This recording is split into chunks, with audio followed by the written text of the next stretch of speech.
1920 жыл Орынбор.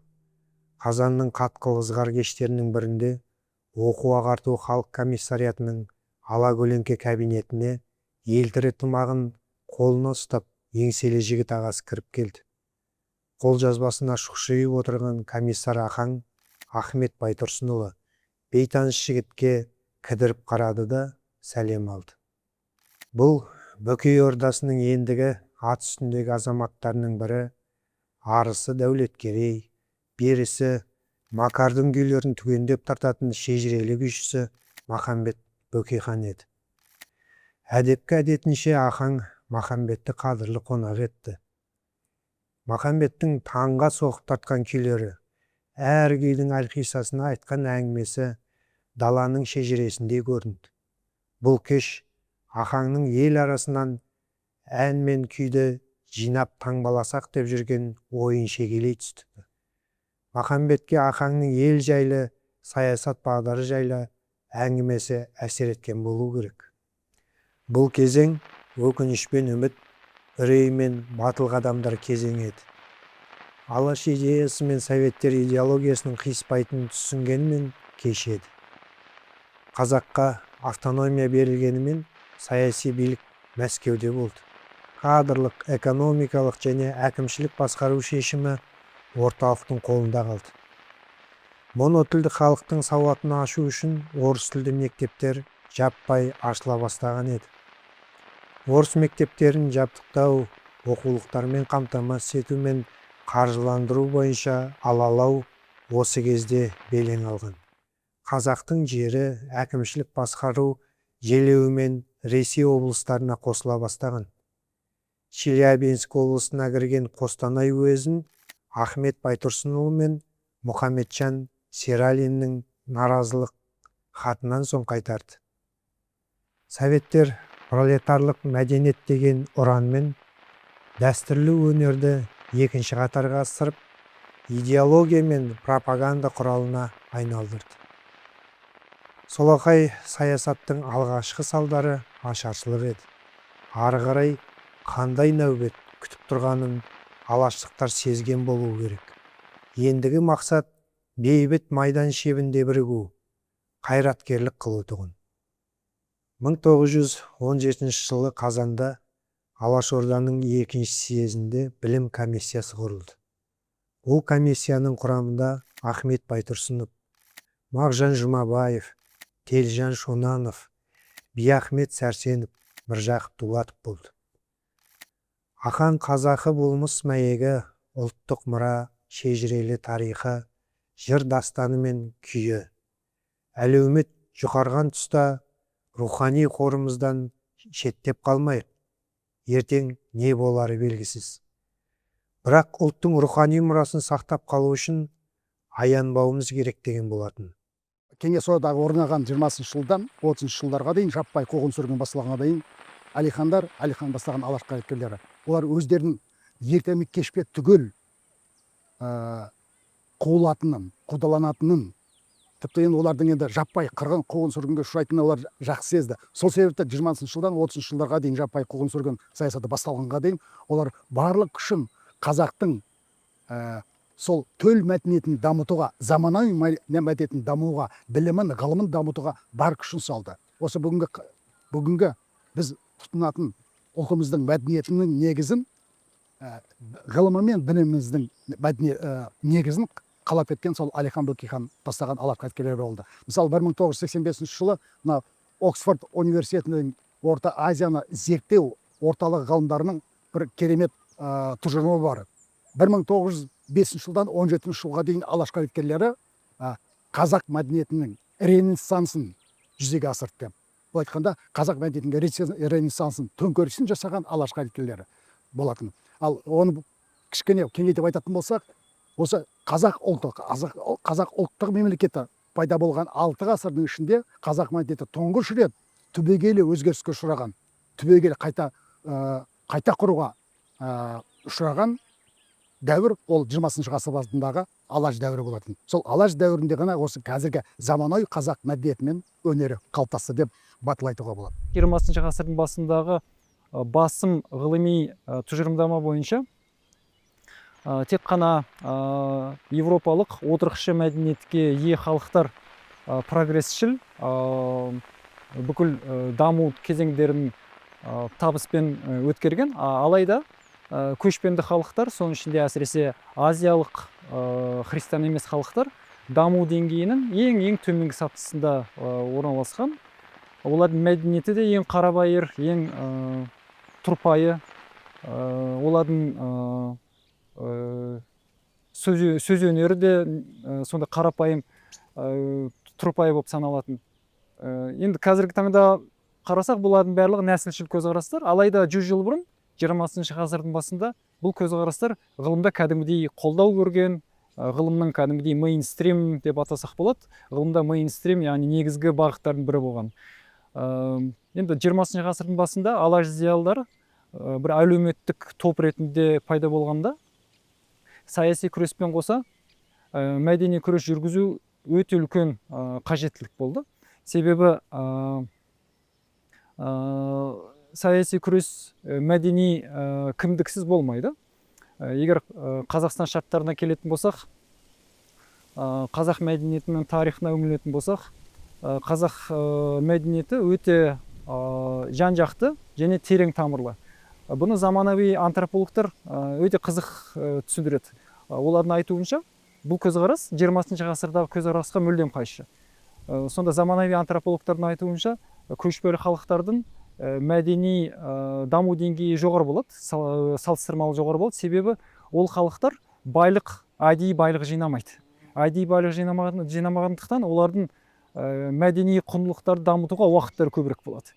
Және басқа да себеп, көшпелі халықтар табиғатпен үндес өмір сүреді. Табиғатпен үндес өмір сүретін халықтардың өнер туындылары да ерекше. Мысалы, қазақ күйлеріне қарайтын болсақ, аққудың, желдің сондай мотивтері байқалады. Бұның барлығы қазіргі зерттеушілердің айтатындай қазақ халқының табиғатпен, экологиямен үндес өмір сүргендігінің бір нышаны. Енді алаш зиялылар тек қана саяси күреспен ғана шектелген жоқ, оқу ағартумен де шектелген жоқ. Олар енді кімдіктің негізгі құрамдас бөлігі мәдени мұра болғандықтан, мәдени мұраны да жинауға тырысты. Және бұл өз халықтарының, өз халқының, өз қоғамының басқалардан кем еместігін көрсету үшін де өте үлкен бір бастама болды, өте үлкен күрес болды. Қазақ халқы бір-бірін ешқандай аудармашысы түсінген. Ол мысалы қазақ халқында диалекті деген ұғым болмаған. Және сонымен қоса қазақ халқы бір-бірін өнер тілімен өте жақсы түсінген. Себебі күй өнері қазақ халқына ортақ болған. Яғни батысында да, шығысында да әртүрлі күй мектептері болса да, бірақ күй феномен құбылыс ретінде бүкіл қазақтарға ортақ болды. Және осы мұраны жинақтау арқылы, осы мұраны жүйелеу арқылы, әлбетте алаш зиялылары ортақ қазақ кімдігін қалыптастыруға, ортақ саяси қазақ кімдігін қалыптастыруға қызмет етті десе болады. Яғни саяси күрес пен мәдени күрес астасып та жатты. Совет өкіметі орнаған соң 1921 жылы Советтік білім комиссиясы құрылады. Осы комиссияға сол алашордалық құрам толығымен қайта кіреді. Олардың мақсаты кітап шығару, оқу ағарту ісі және ұлттық музыка мұрасын жинау еді. Осы комиссияның алғашқы күн тәртібіндегі мәселе халық мұрасын жинау болды. Комиссияны басқарған Міржақып Дулатов болды. Сәкен Сейфуллин ұлттық мұраны жинақтауға қаржы бөлдірді. Айта кетерлігі, Телжан Шонанұлына тағылған басты айып осы болған еді. Осындай мақсатты көздеген ән-күйді жинақтау ісі басталып кетті. Сөйтіп, Махамбет қазақтың ән күйін жинап жүрген Затаевичке білгенін жеткізетін болды. Жалпы Затаевичтің еңбегі, қазақтың мың әні, қазақтың 500 ән мен күйі деген еңбектері қазақ халқы үшін жалпы музыка мәдениетін зерттеуге, ән мен күйді ноталық сауаттылыққа түсіруге деген үлкен айрықша еңбегі бар екен білеміз. Өйткені арнайы осы еңбекке Швейцариядан хат жаздырып, француздың әйгілі ақыны Ромен Роллан осыған үлкен айрықша мән берген, үлкен орасан зор еңбегін атап өткен. Ол өзінің хатында былай деп айтады: Сахараның сар даласындағы сәулетті әніне тамсанамын дейді. Сіз міне осындай ашаршылық заманда елде дерт кернеп жатқан кезде осындай музыка әлеміне үлкен музыка еңбегін шығарып отырсыз. Сол үшін мен сіздің алдыңызда бас иемін деп үлкен құрметпен атқа айтқанын білеміз. Сондай Затаевичке әрине бұл кісі сол 20-шы жылдары, 20-22 жылдары күй жаздыруға және сонымен қатар көптеген мәлімет берген. Әрине біз алаш қайраткерлерін айтамыз. Оның басында бізде Әлихан Бөкейхан, Ахмет Байтұрсынұлы, Міржақып Дулатұлы, Жүсіпбек Аймауытов, Сәкен Сейфуллин, яғни осы еңбектің қаражат жағынан демеушілік жасағанына білеміз.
Өткен ғасырдың бірінші ширегінде қазақтың өмірін күрт өзгерткен сұрапыл оқиғалар болып жатқанда, алаш қайраткерлері қазақтың ән күйін сақтап қалу маңызы туралы мәселені көтереді. Бір жағы аштық, саяси қуғын-сүргін, ауыр тұрмыс қысып жатқанда, қаузар дүние осы ма еді десеңіз болар. Мұны Жүсіпбек Аймауытов 1926 жылы Еңбекші Қазақ газетінде жариялаған Асыл қазына жиналысы екен мақаласында түсіндіреді. Қазақ күнелту жағының мәдениетінен мешеу қалса да, ақыл, қиял, сезім жағына, білім тілімен айтқанда, рух мәдениетіне кендемес екендігі мынау мың әннен танылып отыр. Қазақстан жерінің астында асыл қазына, кен байлығы мол деп аңыз қылсады. Сондай мол қазына қазақ елінің ішінде де жатыр. Ол не десеңіз, әдебиет, ән, күй. Күн көру тәсілін сырттан жұқтырып, үйрене беруге де болады. Рух мәдениетін бөтеннен қарызға ала беруге болмайды. Алсақ та, халықтың көкейіне көпке дейін қонбайды. Ендеше өзімізде бар дәулетті жарыққа шығарып, іске жаратуға талпыну керек.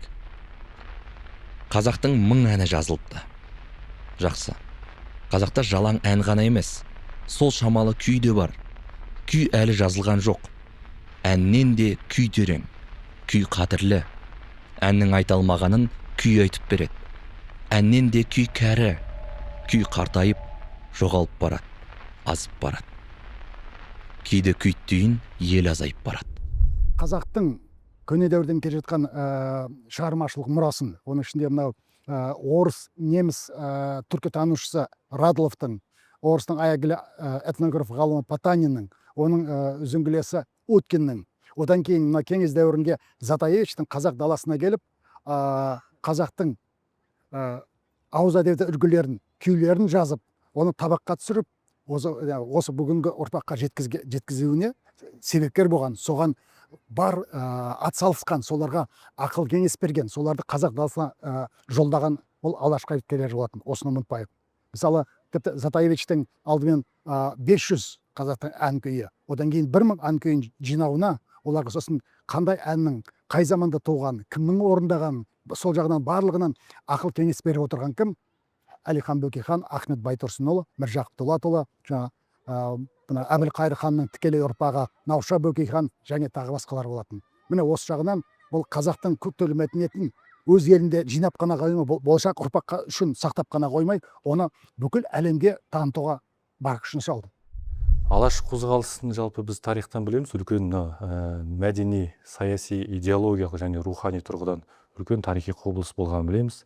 Алаш қайраткерлері және тек қана мына саясаткер, заңгер, педагог, психолог қана емес, сонымен қатар ұлт мәдениетінің соның ішінде күй өнері, ән мен күй өнерінің қорғаушысы да болғанын да білеміз. Өйткені мынау Затаевский жазған еңбектердің барлық көбінесе 70-80% осы алаш қайраткерлерінен құралған.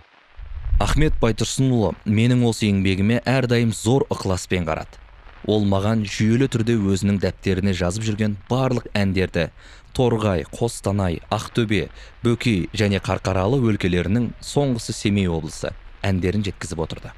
Домбыраға арналған тамаша күйлерді беріп қана қоймай, сонымен қатар қазақтың тарихы, этнографиясы және тұрмысы бойынша құнды нұсқаулар мен түсініктемелерді бере отырып, жинаған мол материалды жүйелеуге зор көмегін тигізді. Сондықтан мен оған үнемі ерекше ризашылығымды білдірем. Отарланған халықтарда өзін төмен санау сезімі болады. Осы төмен санау сезімі өкінішке орай отарланған халықтардың барлығында дерлік байқалады. Егер мәдени мұраны жинақтайтын болса, мәдени мұраны дұрыстап, саралап, жүйелейтін болса, онда ешқандай халықтың басқалардан кем еместігі әрине аңғарылады.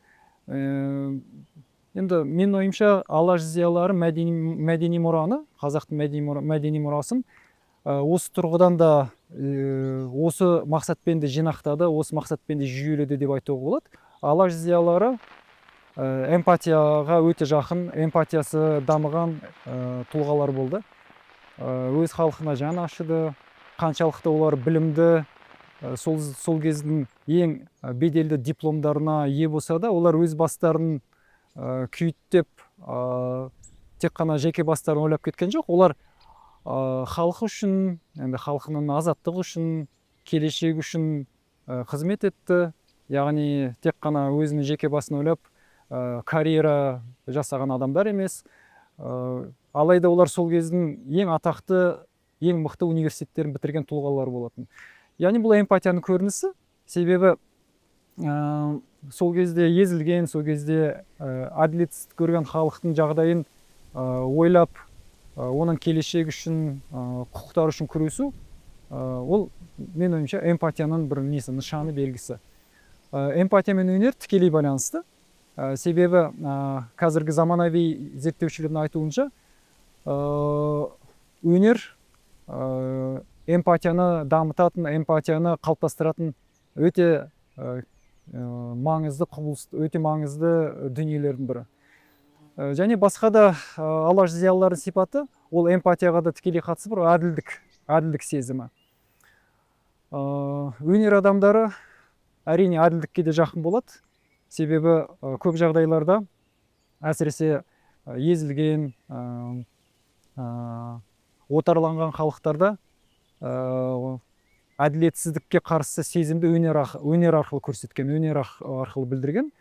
Мысалы, талай жыраулар, талай күйшілер өздерінің әділетсіздікке деген қарсылықтарын, әділетсіздікке деген наразылықтарын күймен, жырлармен білдірген, солай көрсеткен.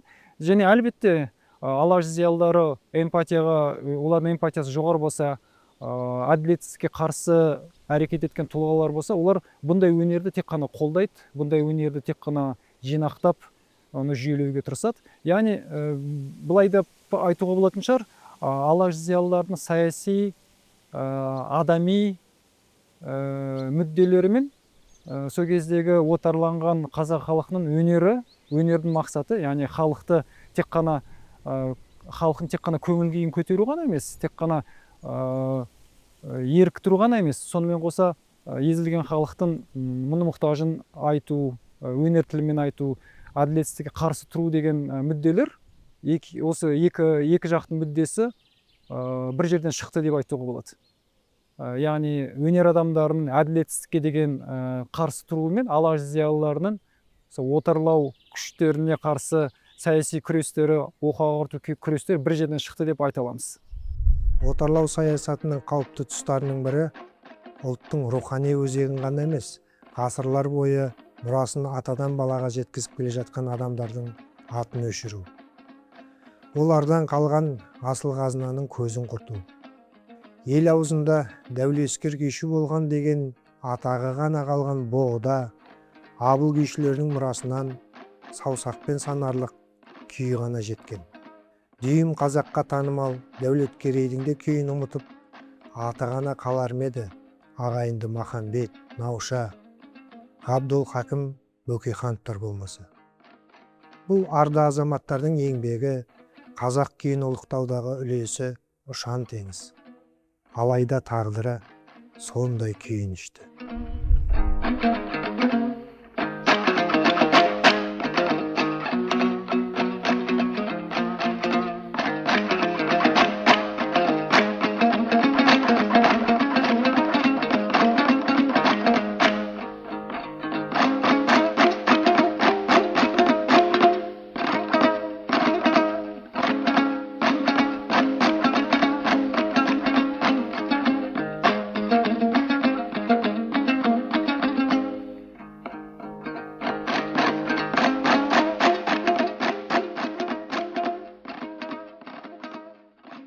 Махамбет Бөкейханов өте ауқатты кісі болған десе де, өзі, ағасы, інісі Науша, Ғабдол Хакім барлығы Затаевичке жүздеген күй тапсырыпты.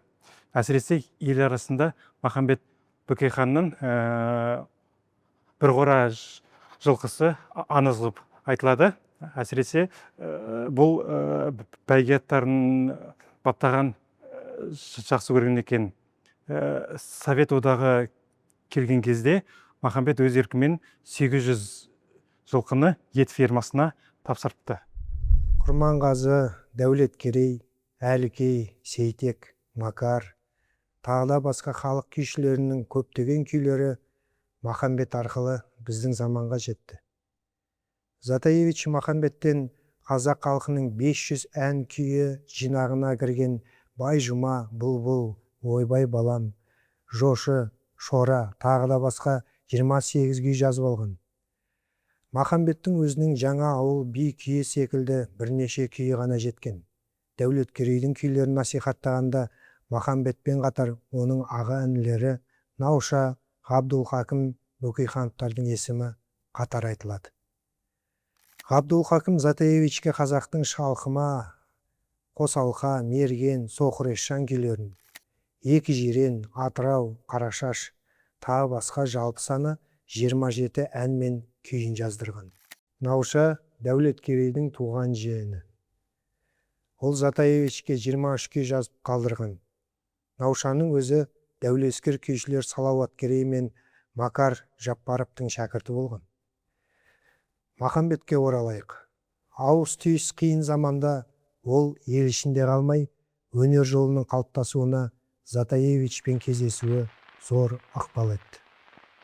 Затаевич қазақтың 500 ән мен күйі жинағындағы түсініктемесінде Махамбет жайлы былай деп жазады. Махамбет Ғабдол Хакім Бөкейхановтың ағасы, көрнекті домбырашы, 1922 жылы қайтыс болған Макар Жапаровтың шәкірті. Салмақты, көп сөйлемейтін орта жастағы адам қолына домбырасын алғанда ашыла түседі. Мен Бөкейхановтардың жайлауы Қарағайда 2 апта жатып, одан 28 күй жазып алдым. Басында қиын болғанымен, уақыт өте бір-бірімізді жақсы түсініп, аз уақытта мол дүние жазып шықтық. Күй мұрасын нотаға түсіруге көмегінен соң Науша мен Махамбет Алматыға келіп, қазақ ұлт аспаптар оркестрін құруға атсалысады. Махамбет осы оркестрге 30-дан астам күй тапсырды. Өзінің репертуарында халық композиторларының 90-нан астам күйі болған. Оның ішінде Дәулеткерейдің 50 шақты күйі барды. 20-шы жылдардың соңына қарай алаш қайраткерлерінің ұлттық рухты оятар қызметі дүрілдеп тұрған тұста советтік репрессия машинасы қосылған қанды қырғында басталған кезеді. Ұлт асылдарын аяусыз қырған саяси нәубет Ғабдол Хакім мен Махамбеттің басына түседі. Махамбет Бөкейханов 1928 жылы 24 қыркүйекте ұсталып, 3 жылға жер аударылған. Жаза өтелген соң Алматыға барады. Ол жақта 1933-1937 жылдары музыкалық драма техникумының жанындағы қазақтың ұлттық музыка аспаптарын жетілдіру шеберханасында қызмет етеді. махамбет бөкейхановтың жалпы орындаушылық шеберлігі туралы Ахмет Жұбанов өз деректерінде, өз анықтамаларында үлкен айрықша баға берген. Мына қабілеті жағынан, күйге жаны ашығандығы жағынан, және сондай-ақ қазіргі біздің мына орындаушылық мәнердің үлкен жақсы бір деңгейге көтерілгендігі осы махамбет пен наушанның орындаушылығынан бастау алады деп айтады. Сондықтан махамбетті сол жылдары Ахмет Жұбанов өте қатты сыйлаған. Тағы да бір тарихқа жүгінетін болсақ, махамбетті арнайы 28-ші жылдары, 30-шы жылдары НКВД қамауға алып, сондай-ақ неге статьямен соттаған кезде Ахмет Жұбанов сол НКВД қызметкерлерімен сөйлесіп, сол кезде мына оркестрдің дайындығына, яғни репетициясына алып келіп, содан репетиция біткен соң қайтадан сол түрмеге апарады екен. Яғни сол кезде білеміз, яғни өнерге деген жанашырлығы, мына жақта өзі былайша айтқанда тозақта өмір сүріп жатса да, мына жақта өнерге деген жанашырлығын үлкен мән беріп айтуға болады. Ахмет Жұбановтың 1959 жылы жазған қолжазбасы Махамбет Бөкейханов туралы монографиясы бар. Алматыға келген жылдары Махамбет Бөкейханов музыкалық драма техникумының жанынан құрылған тәжірибелі шеберхана ашылды. Бұл шеберхананың алғашқы орындаушы эксперті болды. Өздеріңіз білесіздер, тарихта алғашқы кәсіби домбыра жасаған ағайынды Эммануэль және Борис Романенколар болды. Сол Романенконың жасаған алғашқы домбырасын Махамбет Бөкейханов ойнап, өзі домбыраның Батыс Қазақстан үлгісіндегідей пернелерін тағып, сол заманда енді әрине малдың шегінен болғаннан кейін пернесін 15 қып таққан. Махамбет Бөкейхановтың тағы бір ерекшелігі, жасына қарамай егде тартқан кісі болса да, 1936-37 жылдары оркестрмен бірге ноталық жазба дәстүріне бет бұрады. Әрине сол замандағы жас күйшілерге өзі үйренген ноталық сауатын оркестранттары дейміз, оркестр әртістеріне үйретеді. Брусиловскийдің бір естелігі бар. Махамбет Бөкейхановтың өзінен жазып алған көреғұлы күйін түркімен дейді. Қайт өзіне беріп едім, ойнай алмады дейді. Ол мен Евгений Горш деп айтады дейді. Евгений Горш, сіз маған мүлдем басқа күй бердіңіз деп айтты деп. Мақа бұл өзіңнің маған берген күйің ғой деп айттым дейді. Әрине бұл сол кездегі білімнің төмендігі, жалпы қаншама оркестрдің ноталық жазбаға жаңадан ауысып жатқан кезі болатын. Махамбет Бөкейхановтың тағы бір ерекшелігі, Жұбанов сеніп тапсырған алғашқы 11 адамның жетекшісі болды. 11 адамдық домбырашылар ансамблі құрылды. Сол ансамбльдің алғашқы концертмейстерлері Махамбет Бөкейхан және Қамбар Медетов болды. Махамбет Бөкейханов тағы бір қыры, Ахмет Жұбановтың өзі айтады, сол ансамбльге дирижер болуы дейді. Әрине менің қолым бірде тиеді, бірде тимейді. Сол техникумның филармонияның жұмыстарымен жүгіріп жүргенде өзімнің ассистентім ретінде Махамбет Бөкейхановты қалдырып кетедім дейді. Бізге жеткен кейбір жазбалар бойынша Ахмет Жұбановтың өзі